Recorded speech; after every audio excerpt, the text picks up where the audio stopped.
방금 우리 박 목사님 말씀하신 것처럼 제가 이제 한국 나이로 이제 60이 되면서 이제 성경이 좀 이렇게 새롭게 보이는 것 같아요. 우리 인생이 뭔가, 하나님 우리 인생을 왜 만드시고 이 땅에 살아가게 하시는가, 그런 부분들이 성경을 통해서 이제 보이기 시작하는 것 같아요.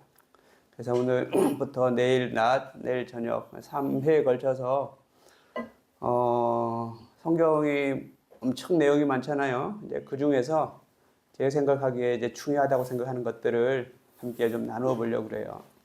조금 이제 초신자들한테는 어려운 내용일 수도 있어요. 깊이 있기 때문에 성경 전체를 관통하는 그런 주제들인데, 신앙생활 오래 하신 분들은 너무 좋다 이렇게 생각하신 분들 있을 거고, 또 이제 처음 예수 믿고 얼마 안 되신 분들은 어렵다 이제 그렇게 생각할 수도 있어요. 근데 이제 중요한 내용은 3회에 걸쳐서 제가 반복해서 말씀드릴 거예요.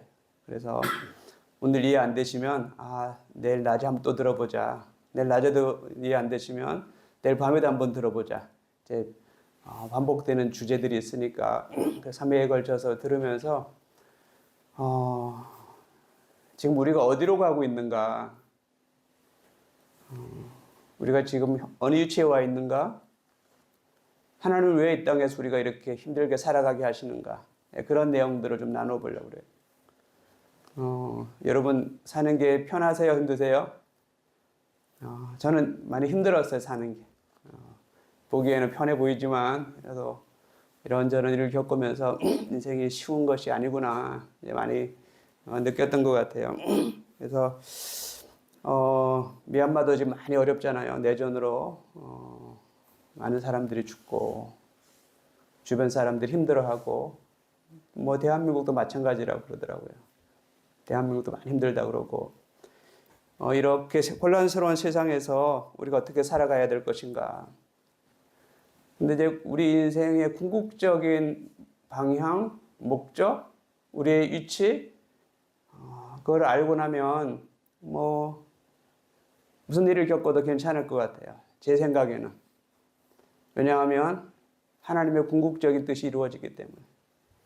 하나님은 절대 실수하지 않으시고 실패하지 않으시고 반드시 그분의 뜻을 이루어 가실 것이기 때문에, 우리가 조금 넘어질 수도 있고 실수할 수도 있고 실패할 수도 있고 어려움을 만날 수도 있지만, 그분은 절대로 실수하는 분이 아니시고 반드시 하나님이 계획하신 대로 우리를 이끌어 가실 것이기 때문에, 저희가 우리 하나님을 좀 제대로 알고 나면 그냥 하루하루 열심히 살아가면 될 것 같아요.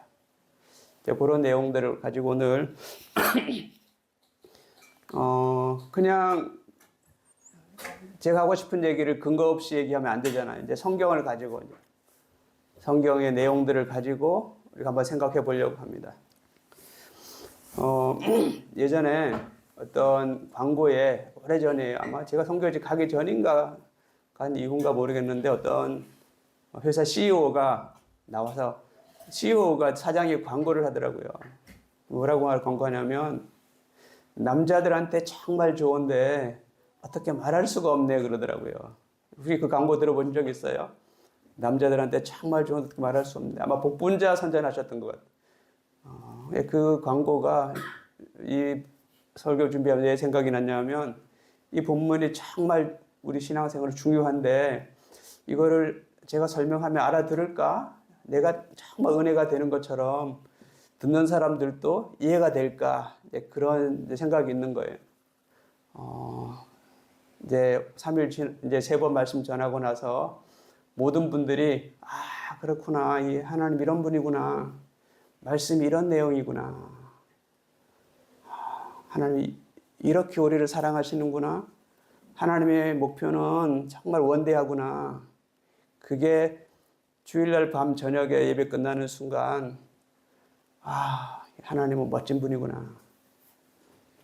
우리가 이 땅에서 고난받고 힘들고 어렵게 살지만 하나님 원대한 플랜을 가지고 그림을 그리면서 우리를 끌고 가고 계시는구나. 그게 말씀을 통해서 이제 이해가 되면 너무 좋을 것 같습니다. 저도 최근에 이게 남자 갱년기가 오는지 아침에 일어나면 우울하더라고요. 왜 이러지? 왜 이러지? 우울한 사람들 보면 왜 그래? 왜 그래? 그랬는데 나도 아침에 일어나니까 좀 우울해지더라고요. 그래서 아침에 일어나면 막 열심히 기도하고 통성으로 기도하면 또 없어져요. 그 다음날 아침에 일어나면 또 오고 주변 환경이 많이 힘드니까 그렇게 되지 않았겠나 제 생각도 하면서 그럼에도 불구하고 제가 궁극적으로 붙잡은 게 있으니까 염려는 없어요. 어떤 일이 벌어져도 나는 거기까지 갈 것이기 때문에 하나님이 그림 그리시고 하나님이 계획하신 일들 가운데로 내가 계속해서 갈 것이기 때문에 염려는 전혀 없어요. 주변 환경이 아무리 어려워도 반드시 그분의 뜻이 성취될 것이기 때문에 오늘 이 본문을 가지고 제가 예전에 한번 말씀을 나눈 적이 있어요. 여기 오래 다니신 분들은 아마 들었을 것 같은데 제가 선교지로 가기 전에 하나님 앞에 두 번의 이제 하나님의 응답이 있었는데 첫 번째는 이제 나중에 또 기회 되면 말씀드리고 이 본문을 이제 하나님이 저에게 레마의 말씀으로 이제 처음 듣는 분은 레마의 말씀이 뭔가 잘 이해가 안 되는데 이 기록되어 있자 글자로 로고스의 말씀이라고 그러는데 기록된 말씀이 살아 움직여서 가끔씩 하나님이 우리에게 찾아오실 때가 있습니다. 제가 선교지 가면서 제가 하나님 사인이 없으면 절대 돌아오지 않겠습니다. 처자식을 데리고 내 평생을 걸고 선교지를 가는데 평생 동안 제가 의지할 수 있는 말씀 주셨으면 좋겠습니다. 이렇게 기도하는데 눈을 감았어요. 눈을 감았는데 하늘에서 어떤 보따리 하나가 내려오는 게 느껴져요. 보이는 게 아니고 느껴져요. 근데 그 보따리 안에 창세기 본문 말씀이 들어있다 이렇게 깨닫게 하시더라고요. 그래서 이 말씀을 펴보니까 오늘 우리가 읽은 것처럼 너무 좋은 말씀이잖아요. 그죠? 다 좋아하는 말씀이죠. 내가 내게 복을 주겠다. 너를 만나는 사람 너를 통해 복을 받게 하겠다. 내 이름을 유명하게 해주겠다. 여러 좋은 내용들이 많잖아요. 내용이 너무 좋으니까 너무나 제가 그때 신이 났는데 나중에 이 말씀을 이제 깨닫고 나서 저같이 그런 어떤 영적 체험이 없어도 이 말씀은 모든 믿는 사람에게 주신 말씀이라는 것을 성경이 말씀하고 있습니다. 지금 아브라함을 불러서 하는 말씀인데 아브라함 한 명에게만 이 말씀을 하나님이 주신 것이 아니고 모든 사람에게 예수 믿는 사람. 그래서 갈라디아서에 보면 3장 7절에 바울이 이렇게 기록했어요. 그런즉 믿음으로 말미암는 자는 아브라함의 자손인 줄 알지어다. 그러니까 믿음 생활하는 사람들, 예수 믿는 사람은 다 아브라함의 자손이라는 거예요. 거기서 끝나지 않고 9절에 가보면 3장 9절에 보면 그러므로 믿음으로 말미암는 자는 아브라함과 함께 복을 받느니라 이렇게 말씀합니다. 그러니까 예수 믿는다는 것이 아브라함에게 약속하신 이 약속이 우리에게 그대로 주어진다는 예수 믿으면서 하나님이 우리에게 복을 주시고 우리를 만나는 사람들이 우리를 통해서도 복을 받게 하시고 그게 하나님의 플랜이라는 근데 이제 그것까지만 제가 지난번에 말씀을 전했습니다. 그것까지만. 근데 오늘은 이제 더 한 단계 더 나가서 아브라함 개인에게만 복을 주겠다고 약속하신 것이 아니고 아브라함을 통해서 이스라엘 민족 공동체에게 그리고 열방을 향해서 약속하신 내용들이 들어있습니다. 그러니까 이 말씀이 성경 전체 창세기부터 요한계시록까지 성경 전체를 흐르고 있는 중요한 내용이 담겨 있습니다. 근데 하나님이 왜 이 아브라함을 불러서 이런 약속을 하셨을까? 그게 이제 저희가 이 성경을 이제 풀어가면서 이 아브라함 지금 부르기 전에 무슨 일이 있었고 아브라함을 부른 다음에 어디로 가고 있는지를 성경을 통해서 우리가 생각해 보아야 되겠죠. 창세기 12장 1절 전에 뭐가 있어요? 창세기 1장부터 11장까지 있잖아요. 그죠? 그러니까 창세기 1장부터 11장까지 무슨 내용인가 우리가 알아야 돼. 창세기 1장부터 11장까지를 요약하면 무슨 내용이죠? 창조와 타락 이야기죠. 그죠? 성경 읽어보셨죠?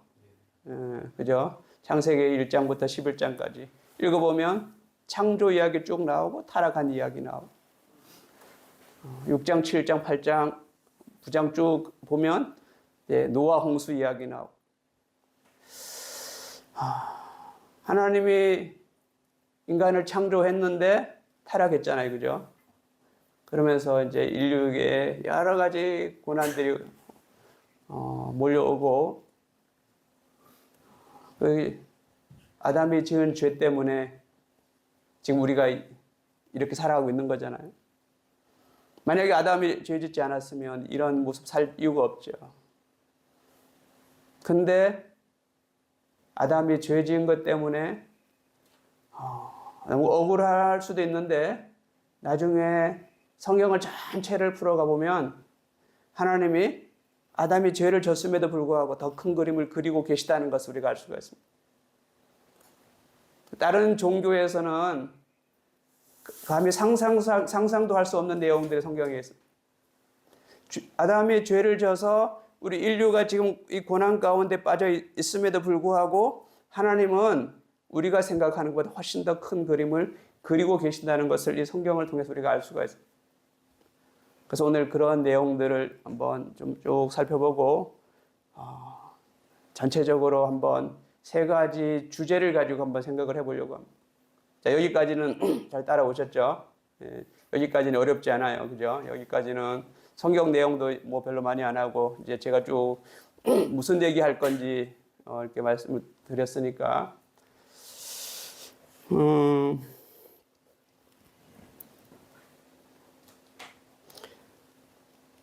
하나님께서 창세기 1장부터 11장까지 창조와 타락 이야기가 나오고 노아 홍수 이야기가 나오고 바벨탑 사건 이야기가 나오고 그리고 나서 12장에서 이제 아브라함을 부르시거든요. 오늘 본문 읽은 것처럼 아브라함을 불러서 무엇을 하기를 원하실까? 왜 부르셨을까? 그런 이야기들을 제가 이제 3일 동안 3번에 걸쳐서 이렇게 한번 나누어 보려고 합니다.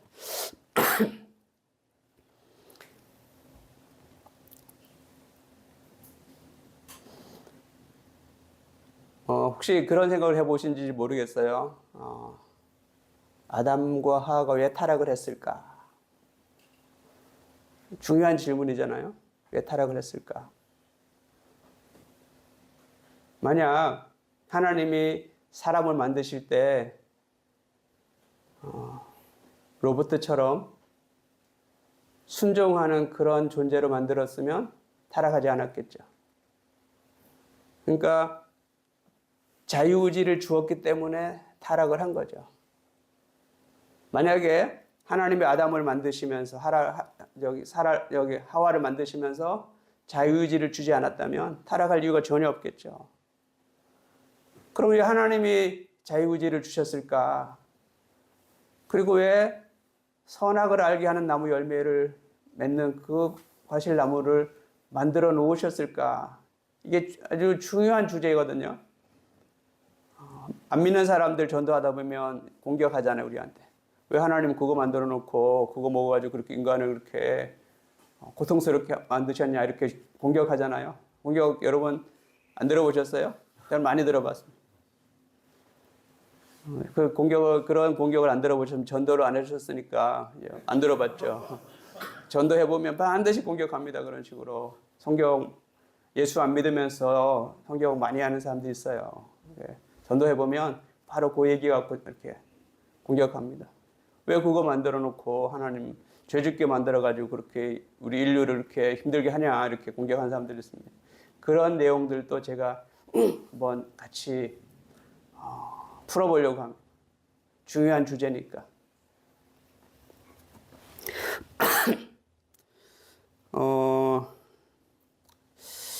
하나님이 자유의지를 주시고 타락할 것을 몰랐을까 알았을까? 여러분은 어떻게 생각하세요? 하나님 알았을까요? 몰랐을까요? 그러니까 대답하기 어려워요. 왜냐하면 잘못하면 신학적으로 이상한 방향으로 흘러가니까. 알았다고 하면 하나님의 선하심에 손상이 가기 때문에 알았다고 말하기도 좀 애매해요. 그렇다고 몰랐다고 하기도 애매해요. 그래서 제가 이제 이 부분에서 제가 내린 결론은 인간이 아담과 하와가 타락할 수도 있다는 것을 감안하고 각오하고 자유의지를 주셨다, 이렇게 저는 해석을 합니다. 타락할 수도 있다는 것을 각오하고 자유의지를 주셨다는 거예요. 창세기 1장 26절에 중요한 내용 나오잖아요. 인간을 만드실 때 하나님의 형상과 모양을 따라 만드셨다. 그러니까 우리 인간은 다른 피조물과 달리 굉장한 존재들이죠. 하나님의 형상과 모양을 따라 만드셨으니까. 근데 그 하나님의 형상과 모양 가운데 자유의지가 있다고 보아야 합니다. 하나님은 스스로 다 통치하시잖아요. 우주 만물을. 그러한 자유의지를 갖고 계신 하나님, 우리를 만드실 때 자유의지를 주고 만들어 놓으셨습니다.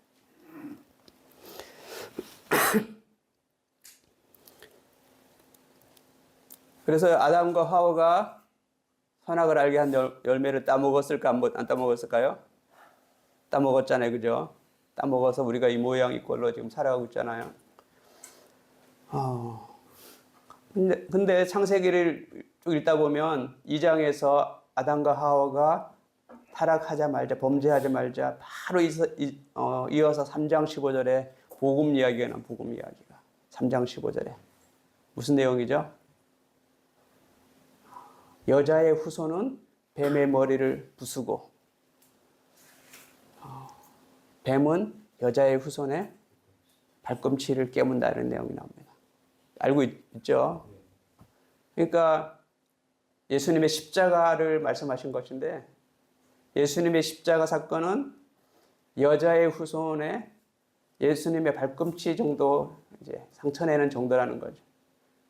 사탄이 예수님을 십자가에 죽이신 이 사건이 발꿈치를 상하게 하는 정도. 근데 사단에게 있어서는 머리가 박살나는 사건이라는 거죠. 그러니까 여기서 여자의 후손이라고 표현했는데, 그럼 여자는 과연 누굴까요? 여자의 후손으로 예수님을 지금 표현하고 있는데, 여자는 예수님의 족보에 나오는 사람들 말하겠죠. 아담, 셋, 그 다음에 쭉 내려오면서 노아 나오고 셈 나오고, 그다음에 나중에 이세 나오고 다윗 나오고, 다윗 아들 솔로몬 나오고, 쭉 남유다 왕들이 쭉 나오다가 마지막에 요셉이 나오고, 요셉의 아들로 예수님이 오잖아요. 그게 예수님의 족보잖아요. 그 예수님의 족보에 나온 인물들을 여자라고 이렇게 신학자들이 해석합니다. 그러니까 여자의 후손으로 온 예수님이 뱀의 머리를, 사단의 머리를 박살내고, 사단은 그 십자가 사건이 예수님의 발꿈치 상하는 정도밖에 되지 않는다, 이렇게 표현합니다. 그러니까 인간이 타락하자마자 바로 하나님은 다시 인간을 회복하실 것을 말씀하셨습니다. 자, 여기서 더 깊이 들어갈 수도 있는데, 더 깊이 들어가면 조금 이제 어려워질 수는 있습니다. 그러니까 아직 성경을 조금 이해하기 어려워하는 분들도 있기 때문에 제가 깊이는 안 들어가려고 합니다.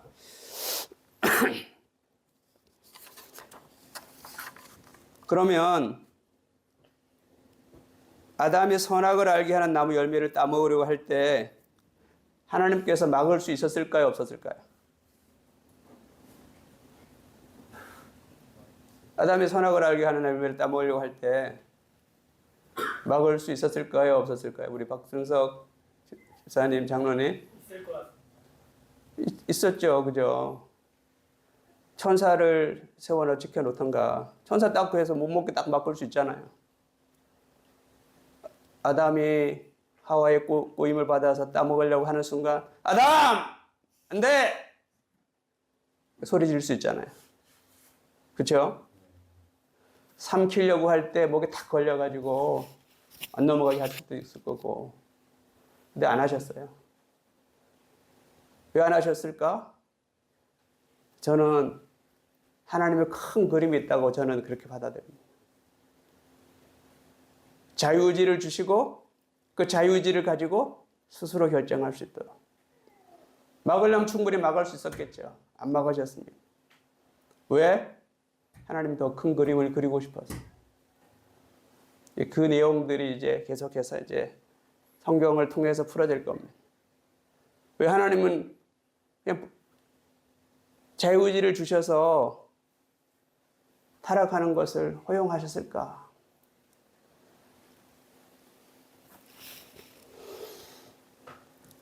그리고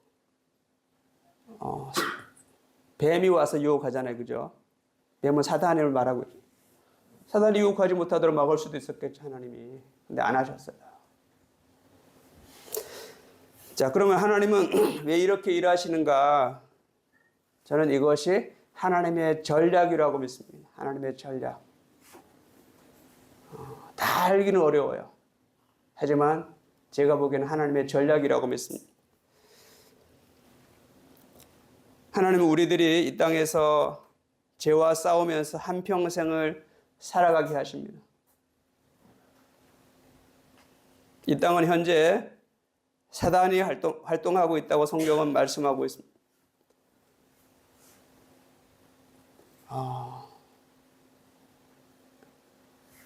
혹시 살아오면서 죄 짓고 나서 괴로워해 보신 적이 있으신가요? 죄 짓고 나서. 나이 들면 그때 왜 그랬을까? 그때 그렇게 하지 말았어야 되는데 후회되는 일이 있잖아요. 후회가 전혀 없는 사람은 한 명도 없을 겁니다. 반드시 우리는 이 땅을 살아가면서 후회를 하게 됩니다. 후회가 전혀 없는 사람은 한 사람도 없을 겁니다. 근데 왜 우리가 이 땅에서 그렇게 고통스러워하면서 살아가게 하실까?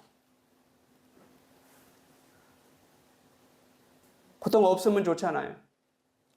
근데 우리의 삶의 현실은, 실존은 여러 가지로 힘들잖아요. 넘어지기도 하고, 고민하기도 하고, 후회하기도 하고. 왜 그렇게 하실까, 하나님이? 그 이유 중에 하나가 사탄이 있다고 말하죠, 사탄이. 사탄이 계속해서 우리를 공격하고 넘어뜨리려고 하잖아요. 욥기서를 자세히 읽어보면 욥기서 안에도 성경에 엄청난 주제가 들어있습니다. 사단이 합법적으로 와서 욥을 공격하잖아요. 그죠? 욥기서 읽어보셨어요, 욥기서? 너무 길어서 안 읽어본 분들도 많죠. 너무 어렵기도 하고. 욥기서를 읽어보면 깊은 의미가 있습니다. 하나님이 그림을 그리신 큰 그림이 욥기서 안에 들어있어요. 욥이라고 하는 인물이 아브라함 시대의 인물이라는 건 아시죠? 족장이었잖아요. 욥기서가 욥기 시편 하니까 저 뒤에 와 있으니까 이 욥이라고 하는 사람이 뒤에 인물 줄 알지만 이게 책을 종류별로 분류하다 보니까 시편 앞에 있는 거지. 욥은 족장이었습니다. 아브라함 같은 그 시대에. 근데 욥기서를 읽어보면 사단이 어전 회의 때 참석하잖아요. 하나님한테 막 대들잖아요. 이 사단이. 하나님이 욥에 대해서 막 자랑하시니까 한번 고난 줘보라고. 그래도 저렇게 잘할 것 같냐고. 그래서 하나님이 그럼 해볼래? 그럼 해보자. 그럼 네가 마음껏 공격해봐. 그렇지만 목숨은 건들지 마. 딱 그러시잖아요. 하나님과 사단이 내기하는 것 때문에 욥이 엄청나게 고난받잖아요. 욥이 고난받는 내용 아시죠? 자식 다 잃고 재산 다 날라가고 온몸이 병들어가지고 절규하고 있는. 왜 그런 일이 왔습니까? 하나님과 사단이 욥을 가운데 놓고 내기하잖아요. 결국은 하나님이 이기셨죠. 근데 나중에 욥이 하나님을 만나고 나서 이 우주가 어떻게 돌아가는지를 하나님이 욥을 데리고 다니면서 보여주시잖아요. 욥기서를 잘 읽어보면 하나님이 지금 어디로 우리를 끌고 가고 계신지, 성경 전체가 무엇을 말하고 있는지를 욥기서를 통해 배울 수가 있습니다. 자, 이거 더 깊이 나가면 안 되니까 이 정도만 하고요.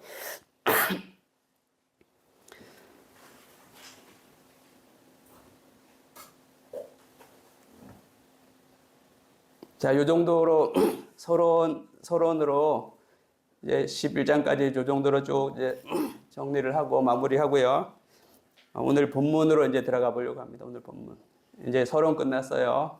이제 본문으로 이제 들어가 보려고 하는데, 오늘 이 본문을 쭉 읽다 보면 아브라함 개인에게 주신 약속이 있고 민족 공동체에게 주신 약속들이 있습니다. 개인에게 준 이 약속은 우리가 많이 들을 수 있는 내용이고, 그리고 또 잘 알고 있는 내용이기 때문에 제가 오늘은 생략을 하고, 민족 공동체, 열방을 향해서 하나님이 약속하신 이 약속 세 가지가 있습니다. 그 내용을 한번 잠깐 살펴보고, 그런 열방을 향해서 하나님이 꿈꾸시는 그 내용들을 우리가 살펴보면서, 그럼 그 내용이 큰 그림이긴 한데 우리와 무슨 상관이 있냐? 하나님만 큰 그림이고 나와 상관이 없으면 안 되잖아요. 그 내용들을 한번 생각 같이 해보려고 합니다.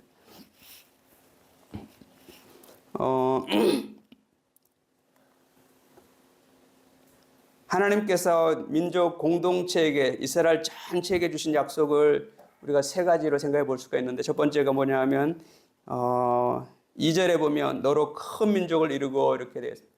너로 큰 민족을 이루고.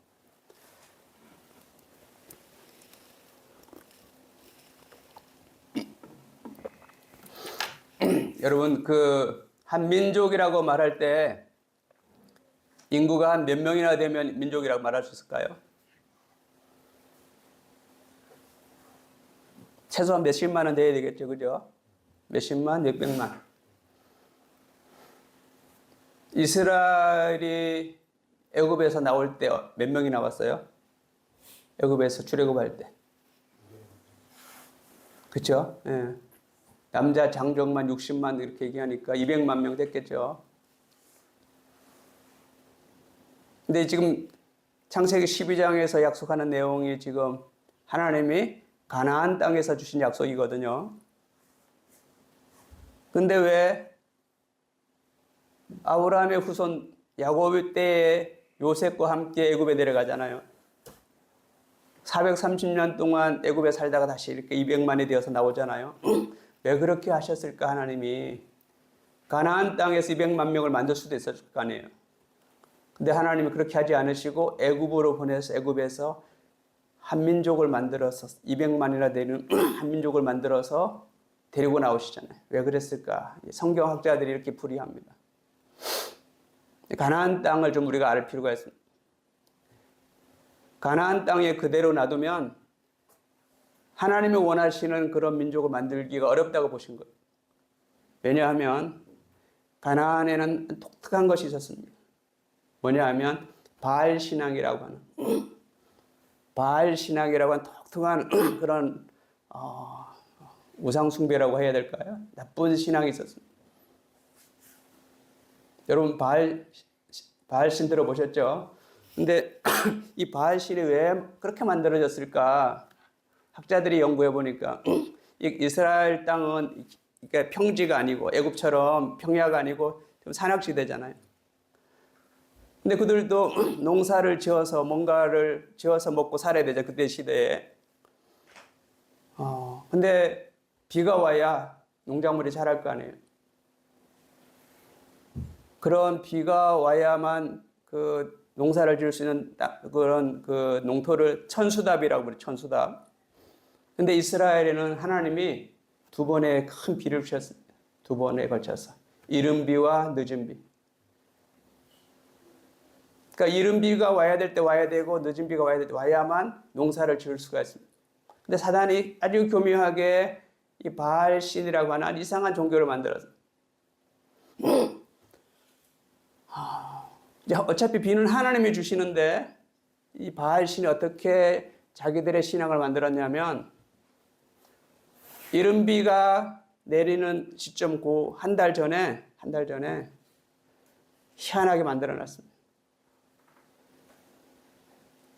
남자들이 신전에 올라가서 그 신전에 살고 있는, 말하기가 어린애들이 들으면 조금 좀 거시기한데, 신전에 살고 있는 창기들, 신전에 살고 있는 창기들과 술에 취해서 성관계를 맺도록 이렇게 만들었어요. 그렇게 해야만 비가 내리도록. 그래서 바알 신전에서 남자들이 올라가서 신전에 있는 여자 성창이라 그러죠. 그들과 성관계를 맺으면 하늘에 있는 바알 신이 질투가 나서 자기 여신 아세라 신과 관계를 맺으면 비를 준다, 이렇게 그들이 믿었습니다. 그러니까 종교의 이름으로 합법적으로 남자들이 자기 부인 외에 다른 여자들과 관계를 할 수 있도록 그렇게 만들어 버렸습니다.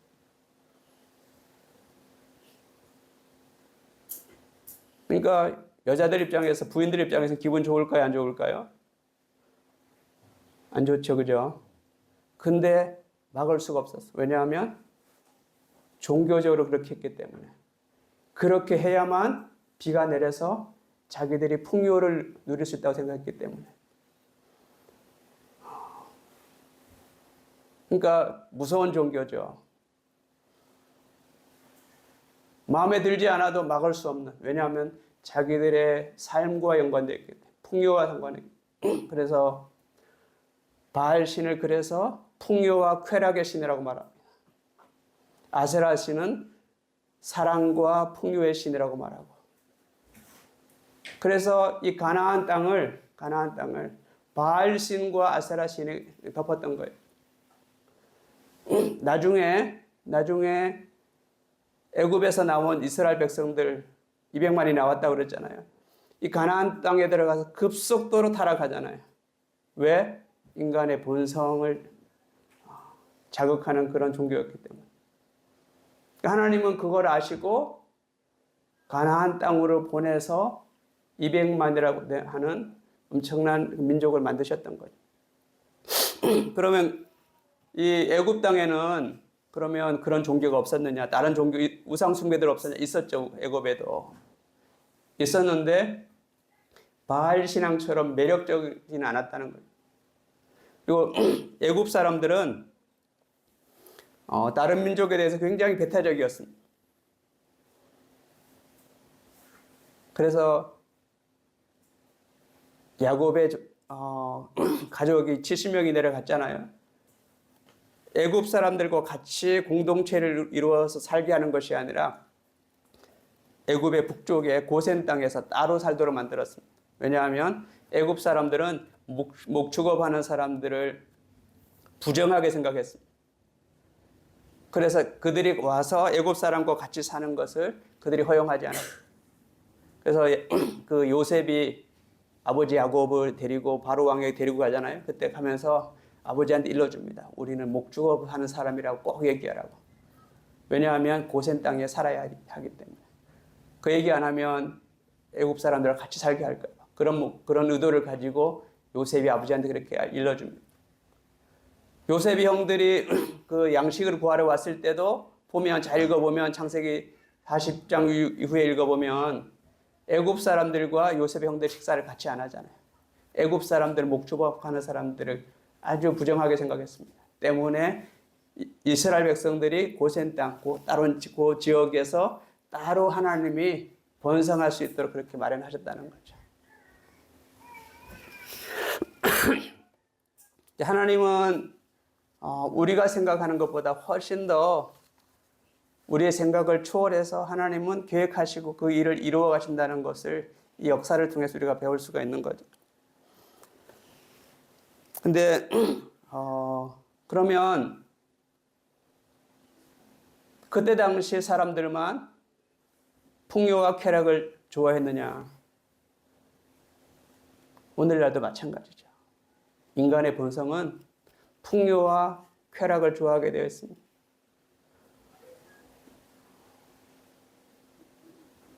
좀 더 가지고 싶고, 좀 더 누리고 싶고. 그게 우리 인간의 본성이죠.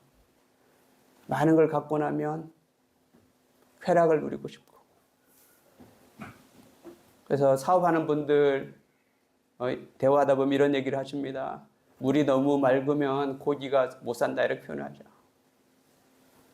그러니까 풍요로워지면 그 다음부터는 즐기면서 살 수 있도록 해줘야 그 사회가 굴러간다 이렇게 표현을 하시더라고요.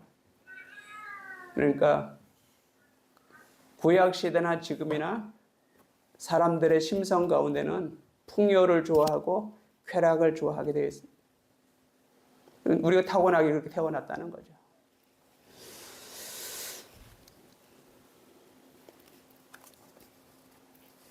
그래서 예수님께서 하신 말씀 가운데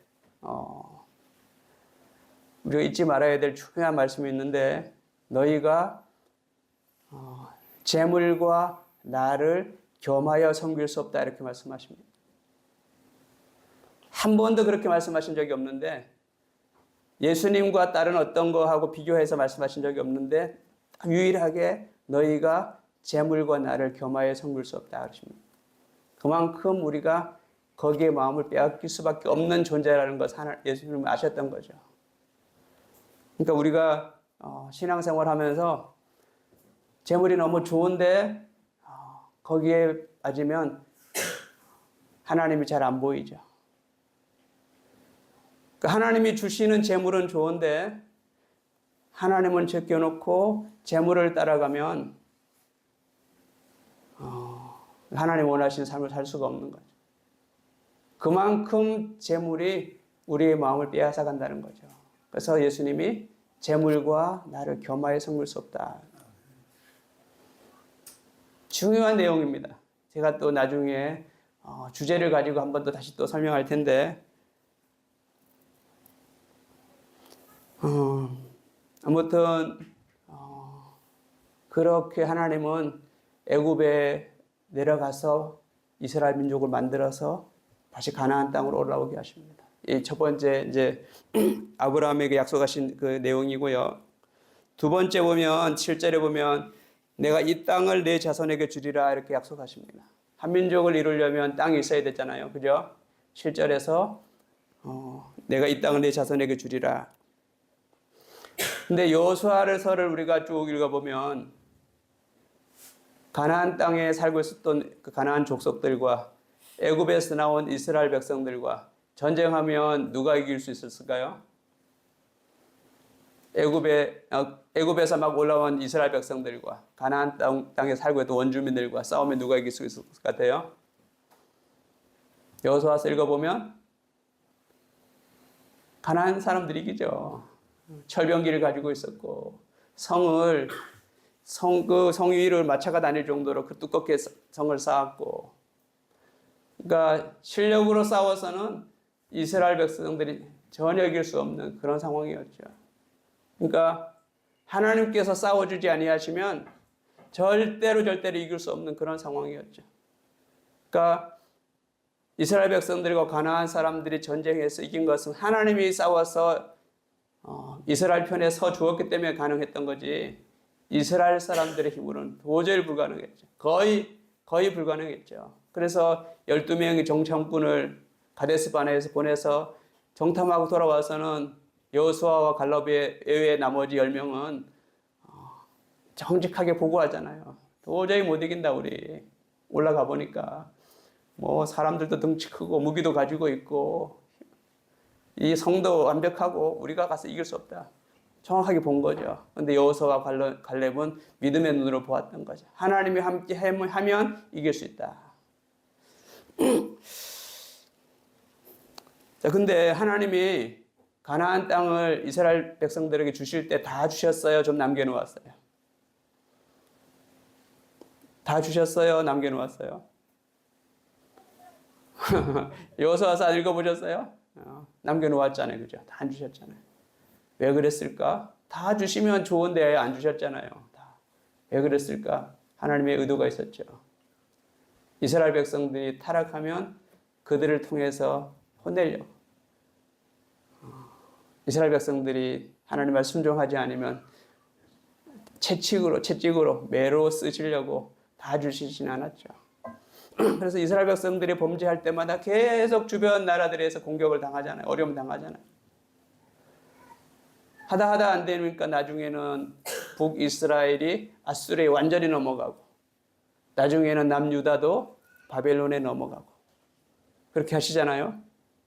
근데 하나님이 아수르와 싸울 때, 바벨론과 싸울 때 막을 수 있었을까요? 없었을까요?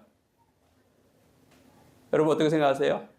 하나님이 아수르 공격해 왔을 때 아수르를 막을 수 있었어요? 없었어요? 바벨론이 공격해 왔을 때 막을 수 있었어요? 없었어요? 있었겠죠. 그렇지 않아요? 하나님은 누가 이길 수 있겠어요? 근데 하나님은 넘기시잖아요. 왜 그랬을까? 왜 넘기셨을까? 타락하는 것보다는 그 길이 더 이스라엘 백성들을 위해서 유익하다고 생각했기 때문에 넘기신 거죠. 70년 동안 바벨론의 포로 생활하면서 모든 그 죄의 습성들을, 찌꺼기들을 다 빼내고 다시 돌아오게 하시잖아요. 하나님이 이스라엘 백성들을 데리고 구약 시대 2000년 동안 쭉 하시는 내용들을 보면 하나님이 지금 우리를 데리고 지금 어디로 가고 있는지 짐작할 수가 있습니다. 그 내용은 나중에 주제로 한번 생각해 볼 때 다시 나누도록 하겠습니다.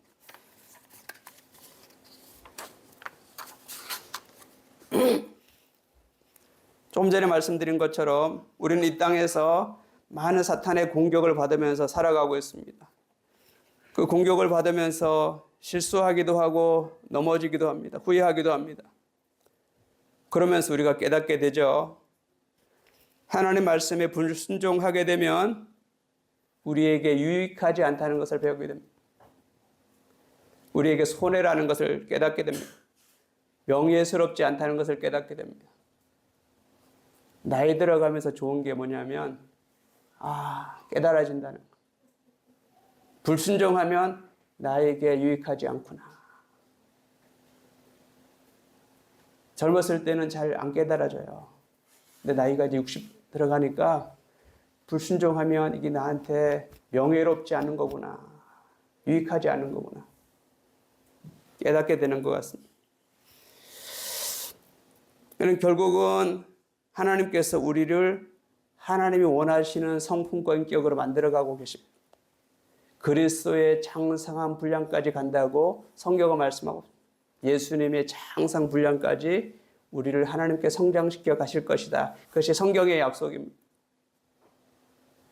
고난을 통해서 우리 삶에서 불순물을 다 빼내고 하나님 원하시는 성품까지 우리를 데리고 가겠다고 하는 것이 성경의 약속입니다. 그것이 우리에게 자유의지를 주시고 세상의 사탄을 허락하신 이유입니다. 자발적으로 순종하게 하려고. 자, 여기 이 내용을 내일 낮에도 다시 한번 또 할 겁니다. 자유의지를 주셔서 우리 보고 한번 살아보게 기회를 주십니다. 한번 살아봐라, 너네들. 살아보는데 내 마음대로 하나님의 말씀 불순종하고 살아보면 나이가 들어가 보면 하나님의 말씀에 불순종하면 나한테 유익하지 않구나. 결국은 후회하게 된다는 거예요. 우리 장로님은 더 많이 깨달으셨겠죠. 이제 나이가 들어가면 갈수록 하나님의 말씀에 불순종하면 나에게 불명예스럽구나. 유익하지 않구나. 손해구나. 그것을 깨닫게 하는 것이 우리 인생인 것 같습니다. 더 깊은 내용은 내일 낮에 다시 한번 또 제가 말씀드리겠습니다.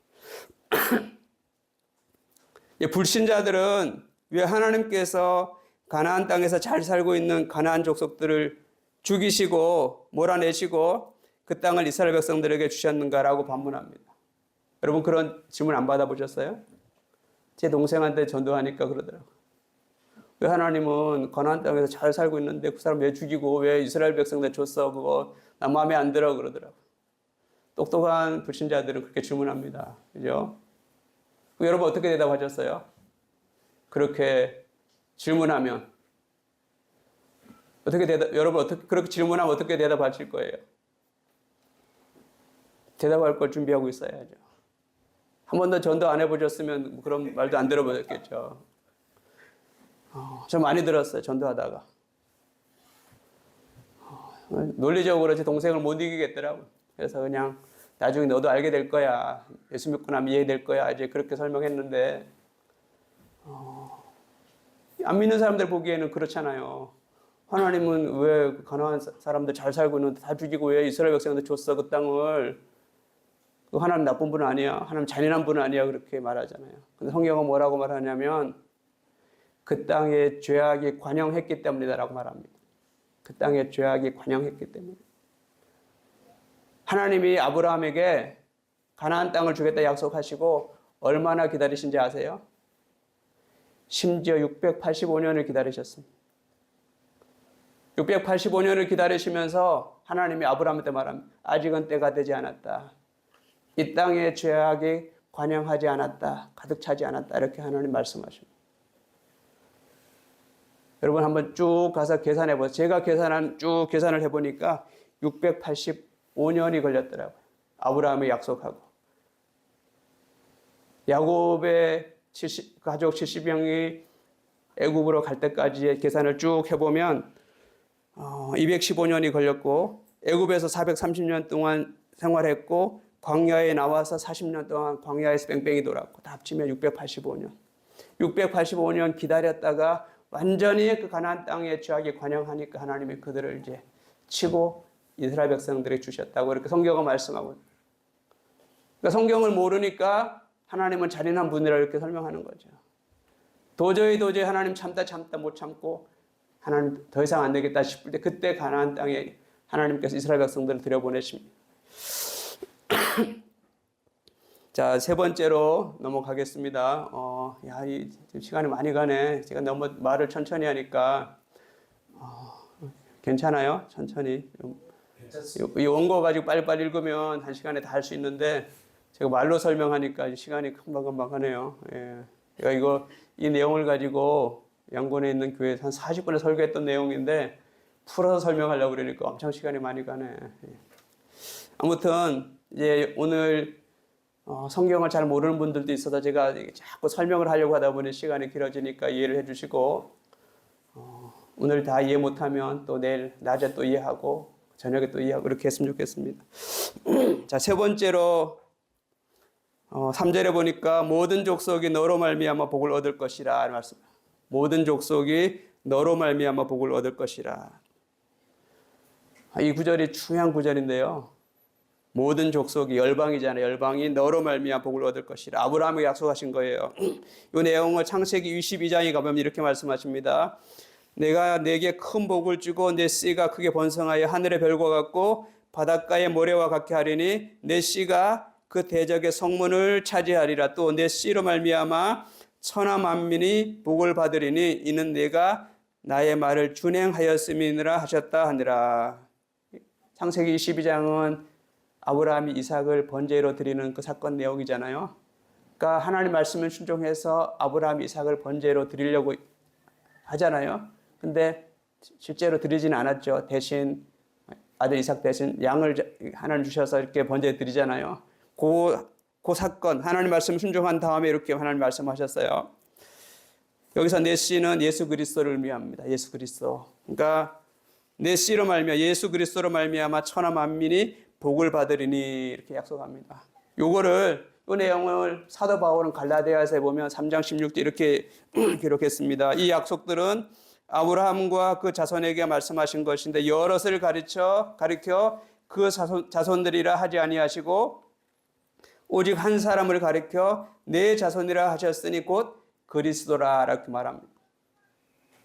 그러니까 아브라함에게 약속하신 그 약속이 예수님에게 와서 예수님을 통해 성취되겠다는 말씀이에요.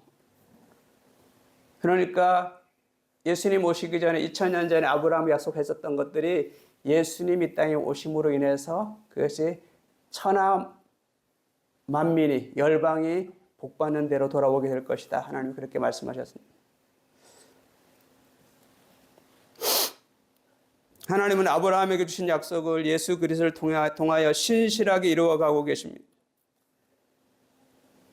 하나님께서 아브라함에게 약속하신 세 가지 중에서 두 가지는 이미 성취되었고, 민족을 만드는 거 성취되었잖아요. 그리고 땅을 주는 게 성취되었고, 세 번째는 지금도 성취하고 계십니다. 열방이 복받는 대로 돌아오게 하는 것. 세 번째는 지금 하나님 일하고 계시는데, 예수 그리스도로 말미암아 열방이 모든 족속이 복을 받는 자리로 돌아오도록 하나님은 지금도 일하고 계십니다. 그 일에 하나님은 저와 여러분을 초청해 주셔서 저희가 지금 이 자리에 와 있는 것이죠. 예수 그리스도를 통해서 열방이 복받는 대로 돌아오도록 하나님은 계속해 초청하고 계시는 거죠. 그 일을 위해서 이 제주도에 꿈틀교회가 세워졌고 저와 여러분 이 자리에 와 있는 거죠. 저 같은 사람은 선교지를 받고 하나님은 그렇게 지금 일하고 계시는 거죠. 자, 그러면 오늘 본문을 통해서 우리에게 주시는 교훈 세 가지를 좀 생각해 보고자 합니다. 이거는 좀 제가 좀 짧게 이 중요한 내용인데 또 너무 길어지면 안 되니까 짧게 세 가지를 한번 좀 말씀드려 보려고 합니다. 하나님은 바알 숭배에서 건지시기 위해서 이스라엘 백성들을 바벨론에 넘기셨습니다. 타락보다는 고난이 우리에게 유익하기 때문입니다. 성경 전체에 흐르고 있는 중요한 주제입니다. 이 주제를 알지 못하면 우리는 성경을 제대로 이해할 수가 없습니다. 타락보다는 하나님은 고난 가운데 넣으십니다. 우리는 고난받는 게 싫죠. 그냥 잘 되면 좋겠죠. 근데 하나님은 하나님의 백성들이 타락의 길로 가기보다는 차라리 고난 가운데 넣어서 하나님께로 돌아오기를 원하신다는 거죠. 성경에서 흐르고 있는 중요한 주제입니다.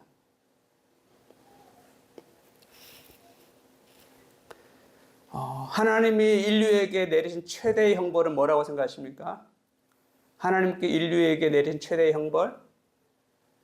로마서 1장에 보면 1장부터 3장 20절까지 하나님이 인류에게 내리신 최대의 형벌은 내버려 둠이죠. 유기하심. 내버려 두는 것이 최대의 형벌이죠. 그래서 로마서 이렇게 기록하고 있습니다. 하나님을 알되 하나님을 영화롭게도 아니하며 감사하지도 아니하고 오히려 그 생각이 허망하여지며 미련한 마음이 어두워졌나니 스스로 지혜 있다 하나 어리석게 되어 썩어지지 아니하는 하나님의 영광을 썩어질 사람과 새와 짐승과 기어다니는 동물 모양의 우상으로 바꾸었느니라. 그러므로 하나님께서 그들을 마음의 정욕대로 더러움에 내버려 두사 그들의 몸을 서로 욕되게 하셨으니. 내버려 둔 것이 가장 큰 형벌이라고 성경은 말하고 있습니다. 그래서 시편 기자가 이렇게 고백하고 있죠. 고난받는 것이 오히려 내게 유익하다 이렇게 고백합니다. 시편 119편에 보니까 고난당하기 전에는 내가 그릇 행하였더니 이제는 주의 말씀을 지키나이다. 고난당한 것이 내게 유익이라 이로 말미암아 내가 주의 율례들을 배우게 되었나이다. 이렇게 고백합니다. 우리는 고난을 싫어하지만 시편 기자가 고백하기를 살아보니까 고난 받는 것이 내게 유익했다 이렇게 고백합니다. 그래서 성경은 징계가 없으면 사생자라고 히브리서에 말씀하고 있습니다. 주께서 그 사랑하시는 자를 징계하시고 그가 받아들이시는 아들마다 채찍질 하신다라고 말씀하면서 징계는 다 받는 것이오늘 너에게 없으면 사생자요 친아들이 아니니라. 무릇 징계가 당시에는 즐거워 보이지 않고 슬퍼 보이나 후에 그로 말미암아 연단받은 자들은 의와 평강의 열매를 맺느니라 라고 말씀합니다. 하나님께서 이스라엘 백성들을 사랑하셨기 때문에 고난을 주셨고 오늘날도 우리들도 사랑하시기 때문에 고난을 주신다는 거죠. 혹시 여러분 고난이 있습니까? 하나님의 사랑의 징표일 수 있습니다.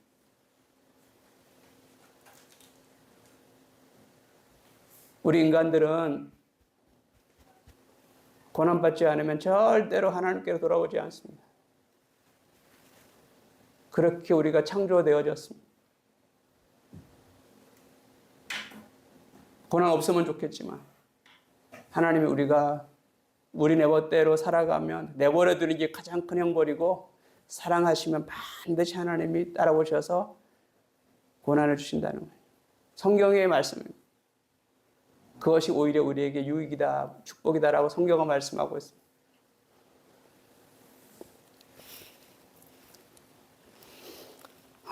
만약에 고난받고 있음에도 불구하고 돌아오지 않으면 어떻게 될까요? 고난받고 있음에도 불구하고 돌아오지 않는다면 어떻게 될까요? 계속 얻어맞겠죠. 계속. 하나님은 포기하지 않으시니까. 계속 얻어맞겠죠. 하나님 절대 한번 딱 하나님 붙잡으면 절대로 놓지 않으십니다. 지구 끝까지 쫓아가서라도 하나님 붙잡아 오실 겁니다. 하나님의 자녀라면.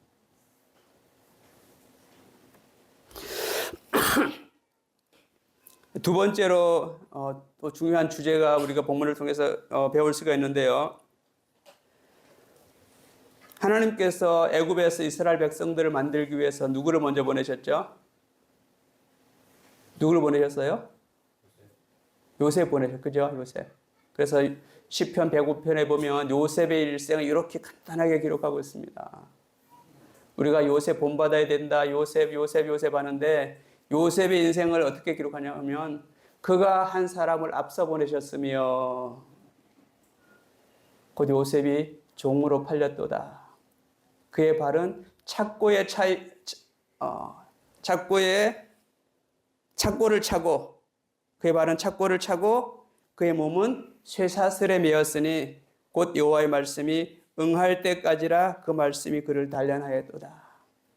요셉이 가고 싶어서 간 것이 아니고 발이 착고에 차이고 몸이 히브리어 원어에 보면 혼이 쇠사슬에 매어서 애굽으로 끌려갔다라고 이렇게 성경은 기록하고 있습니다. 그의 인생을 한마디로 기억하고 있습니다. 그러니까 요셉처럼 돼야 된다 우리가 많이 강조를 하지만 사실은 요셉은 자기가 하고 싶은 대로 산 사람이 아니죠. 하나님의 큰 그림에 의해서 애굽에서 이스라엘 민족을 만들기 위해서 하나님이 먼저 보내셨죠. 발에 착고를 채워서 혼을 쇠사슬로 묶어서 그를 보냈다는 거예요. 그래서 요셉의 인생을 한마디로 말하면 능동태가 아니고 수동태였다 이렇게 표현합니다. 수동태 아시죠? 우리 영어 배워보면 능동태, 수동태 배우셨잖아요. 종으로 팔려가고 누명 써서 감옥에 들어가고 거기서 신하들 만나고 꿈 해석하고 하면서 하나님이 요셉의 일생을 그렇게 끌고 가셨다. 제가 이 말씀들을 이제 공부하면서 깨달으면서 제 인생을 돌이켜 보니까 제 인생도 능동태가 아니라 수동태라는 것을 깨닫게 됐습니다. 50년이 걸린 것 같아요. 제 인생이 능동태가 아니라 수동태라는 것을 깨닫기까지 50년이 걸렸습니다. 우리 젊은 집사님들은 나는 아직도 능동태 같은데 라고 생각할지도 모르겠어요. 인생을 살아보면 60을 이제 바라보고 나니까 내 인생이 능동태가 아니고 수동태였구나. 자, 여기서 더 깊이 우리가 한번 생각해 볼 필요가 있습니다. 처음에 제가 하나님 우리를 만드실 때 자유의지를 주셨다고 말씀드렸잖아요. 그럼 자유의지하고 수동태하고 잘 어울려요? 이게 상충돼요? 상충되잖아요? 우리에게 하나님이 자유의지를 주셔놓고는 근데 간섭하고 들어오십니다. 안 맞잖아요. 자유의지와 이 하나님이 간섭하는 것이.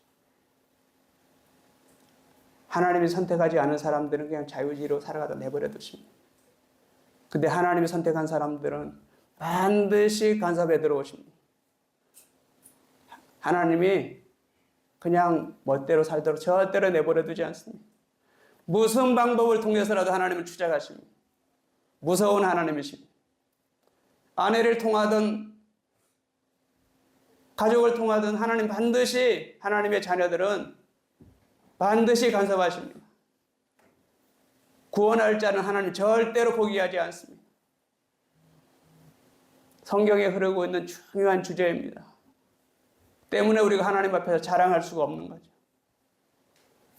우리가 자유의지를 가지고 우리가 마음대로 살아보게 하십니다. 근데 하나님은 중요한 순간에 치고 들어오십니다. 우리를 간섭하십니다. 하나님의 사랑이죠. 여러분 인생을 한번 돌이켜보세요. 인생을 오래 살아가면 살아갈수록 그때 그랬구나. 하나님 그때 그 사건이 그랬구나. 내가 왜 제주도에 왔을까? 내가 왜 제주도에 와 살고 있을까? 하나님의 큰 그림이 있었구나. 나를 부르시려고. 하나님의 계획 가운데 나를 사용하시려고 일로 부르셨구나.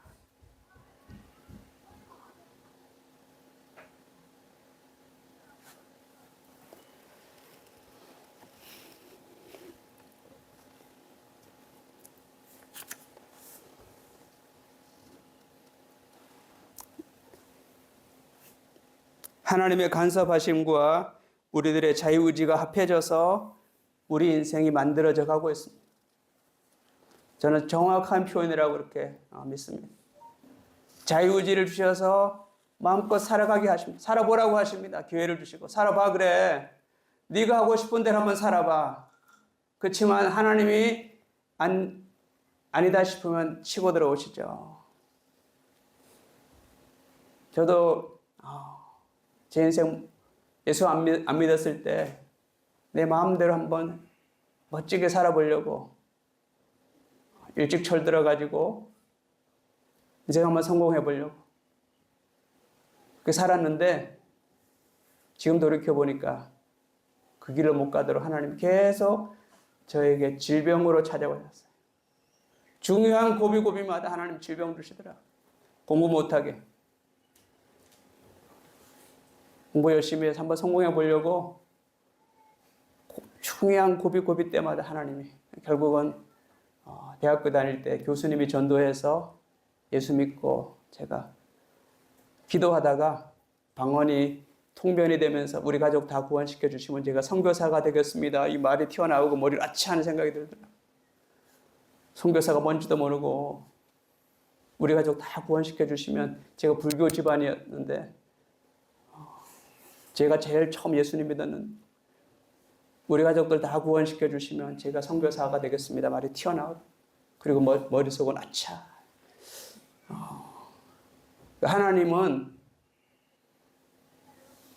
하나님이 예정하시고 선택하신 분들은 반드시 하나님 추적하십니다.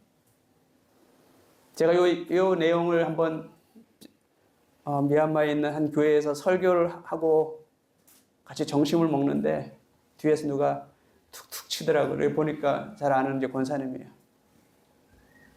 권사님, 하나님의 저를 그냥 내버리지 않나 봐요. 그렇게 고백하시더라고요. 남편이 정말 속삭이는 분인데 하나님을 떠날 수가 없어요. 너무너무 힘든데 남편 때문에. 하나님이 선택하신 분은 반드시 추적해서 찾아가십니다. 내 인생이 능동태가 아니라 수동태라는 것을 인정한다면 내 인생을 어떻게 살아야 할지는 이미 답이 나와 있겠죠. 내가 하고 싶은 대로 다 그냥 살고 나면 인생을 마무리할 때 후회하겠죠.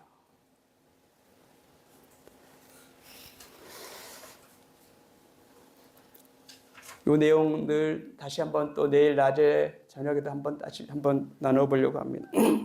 세 번째로 오늘 본문을 통해서 우리가 깨닫게 되는 중요한 주제는 아까 말씀드린 것처럼 하나님과 재물을 겸하여 섬길 수 없다라는 것입니다. 누가복음 16장 13절에 분명하게 말씀하셨죠. 너희는 하나님과 재물을 겸하여 섬길 수 없다. 좀 전에 말씀드린 것처럼 예수님께서 유일하게 예수님과 재물을 비교하면서 설명할 다른 거하고 비교한 적이 없어요. 하나님과 재물을 겸하여 섬길 수 없다. 근데 우리가 살고 있는 세상은 재물이 있어야 되잖아요. 그리고 세상이 재물을 추구하면서 돌아가고 있잖아요. 하나님도 너무나 잘 아시는 거죠. 우리가 뭐를 좋아하는지. 근데 정말 우리가 신앙생활하면서 뛰어넘기 어려운 주제입니다. 돈 버는 게 뭐가 나쁜데 벌어야죠. 돈이 우리에게 얼마나 많이 유익한데, 선교하는데 돈이 얼마나 많이 필요한데. 저도 지금 대학교 세운다고 해가지고 올해 150억을 모금한다고 저희 팀에서 이렇게 얘기하고 있는데 150억 큰 돈이잖아요. 대학을 세우려면 그 정도는 돈을 모금해야죠. 대학 세우는 것도 돈이 있어야 되는데, 근데 하나님은 예수님과 재물을 겸하여 섬길 수 없다라고 말씀합니다. 그러니까 우리의 중심이 하나님이냐 세상이냐, 하나님이냐 재물이냐, 둘 중에 하나를 선택하려면 하나님을 선택해야 된다는 거죠. 근데 하나님을 선택하고 나면 그 안에 재물은 따라온다라고 성경은 말씀하고 있습니다. 우리가 잘 알고 있는 마리국 3.3, 마리국 3.3. 그죠? 마리국 3, 마태복음 6장 33절. 너희는 먼저 그의 나라와 그의 일을 구하라. 그리하면 이 모든 것을 너에게 더하시리라. 먹고 사는 문제 내가 책임져 줄게. 먼저 그의 나라와 의를 구해봐. 하나님 나라를 위해 살아봐. 먹고 사는 문제 내가 책임져 줘라고 약속하십니다. 어려운 주제인데 하나님 나라를 바라보고 살면 우리가 필요한 거 하나님 다 채워주시겠다라고 약속. 안 믿을까봐 비유로 많이 말씀하죠. 공중에 나는 새들 한번 봐봐. 다 먹고 살잖아. 공중에 내가 다 기르고 있어. 그렇게 말씀하시잖아요. 내일 염려하지 마. 내가 책임져. 너희는 먼저 그의 나라와 의를 구해봐. 그렇게 말씀하시죠.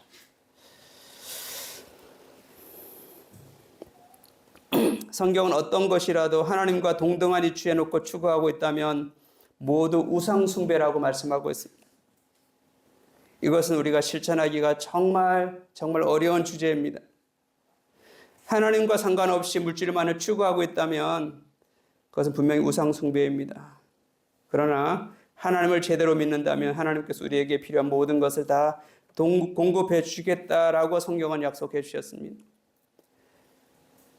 구약 시대에 이스라엘 백성에게 바알 신앙이 최대의 적이었다면 오늘날은 맘모니즘이 우리들 신앙의 최대의 적이라고 할 수 있을 것입니다.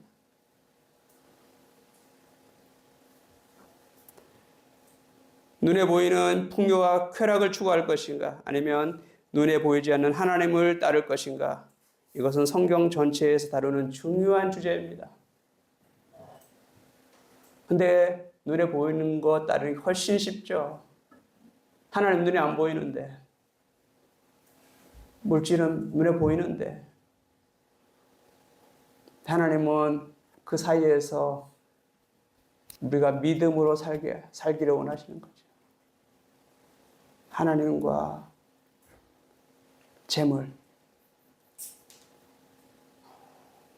제가 한국 와서 좀 마음이 아픈 일들이 좀 있는데 뭐냐면, 은퇴하시는 목사님들이 은퇴하시면서 믿음으로 결정을 안 하시더라고요. 쉬운 길을 결정하시더라고요. 다 제가 말씀을 못 드리지만, 제가 새 교회를 거쳤는데 저렇게 열심히 목회하시던 분이 왜 말판에 가서 저러실까?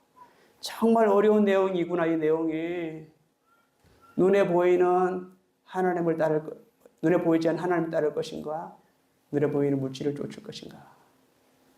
정말 중요한 주제입니다. 제가 내일 밤에 하나님이 그리고 있는 그림에 대해서 다시 한번 이렇게 말씀을 드릴 텐데, 달란트 비유를 가지고 우리가 가지고 있는 게 하나님 보시기에는 먼지 같은 것들이죠. 이 우주를 한번 보세요. 우주 어마어마하잖아요. 어마어마한 하나님 만드시고 지금 운행하고 계시는데, 그 우주를 다스리는 것에 우리를 동역자로 초청한다고 성경은 약속. 함께 이 우주를 함께 다스리자라고 우리를 초청하고 있습니다. 그게 믿어지면 세상 사람들이 그렇게 추구하는 것들이 아주 사소하게 보일 수가 있습니다. 그렇다고 제가 물질을 초월해서 하냐? 그거는 절대 아니에요. 저도 물질이 필요하고, 애들 돈 달라고 그러면 돈 줘야 되고, 저도 밥 먹고 살아야 되고, 선교하려니까 돈 들어가고, 한국 나오면 매주마다 가서 선교 보고 해서 또 후원 받아야 되고, 저도 그렇게 살아가는 사람이에요. 그럼에도 불구하고 우리의 믿음은 보이지 않는 하나님을 따라가 있는, 그게 믿음이라는 거예요. 믿음이 딴 게 아니고 보이지 않는 하나님을, 이 약속의 말씀을 믿고 따라가는 것, 그게 믿음 생활입니다. 그 일을 위해서 예수님이 이 땅에 오셨습니다. 보이지 않는 하나님이, 보이는 하나님이 이 땅에 오신 분이 예수님이시죠. 하나님이 인간의 몸을 입고 이 땅에 오셔서 우리와 동등하게 되셨고, 우리의 죄 문제를 해결하시려고 십자가에 죽으시고, 죄 문제 다 해결해 놓고, 그 다음에 우리를 하나님의 위치로 끌어올리는 것이 기독교입니다. 엄청난 내용이죠. 하나님은 우리를 하나님의 자녀의 신분으로. 그래서 예수님이 나중에 또 말씀드릴 기회가 있겠지만, 제자들을 내 동생들이라고 표현합니다. 예수님은 첫 열매라고 그러시고, 큰아들이라고 그러시고.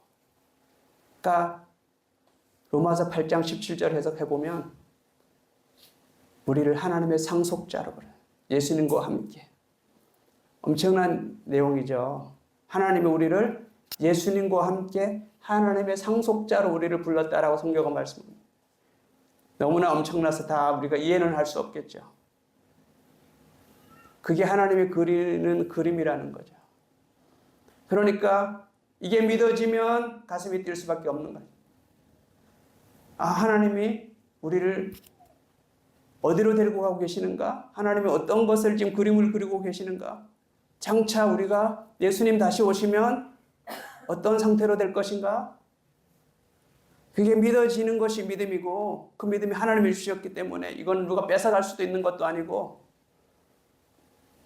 하루하루 우리가 사는 게 벅차고 힘들지만 끝까지 믿음의 경주를 하고 나면 하나님이 우리를 그리스도의 장성한 분량까지 자라게 하시고, 나이가 들어가면서 이거는 아니구나, 이건 아니구나, 이건 아니구나, 하나님이 원치 않는 것은 다 하나씩 떨어져 나가고 하나님이 원하시는 성품으로 만들어져서 결국에는 하나님의 동역자로 삼으시는 것이 하나님이 그리시는 그림이라고 성경은 말씀해 주고 있습니다.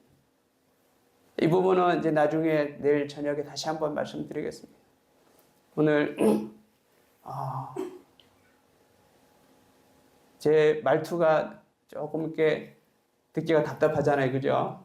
제 말투가 기침도 가끔 하고, 그래서 조금 들으시느라고 힘드셨겠다 싶은데, 제가 드리고 싶은 말은 하나님은 엄청난 분이라는 거죠. 하나님은 그분이 하나님의 땅에, 하나님의 신분이 이 땅에 오셔서 인간이 되셔서 우리 죄 문제 해결해 주시고 다시 우리를 하나님 위치로 끌어올리는 것이 성경이 말하는 복음이라는 것입니다. 복음.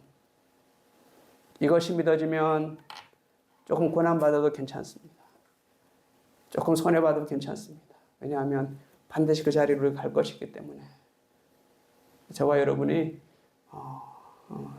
하루하루 어려움은 있을 수 있지만 믿음의 경주에서 절대로 뒤로 물러서지 마시고 믿음의 경주에서 승리할 수 있기를 예수님의 이름으로 축복합니다. 아멘. 아멘.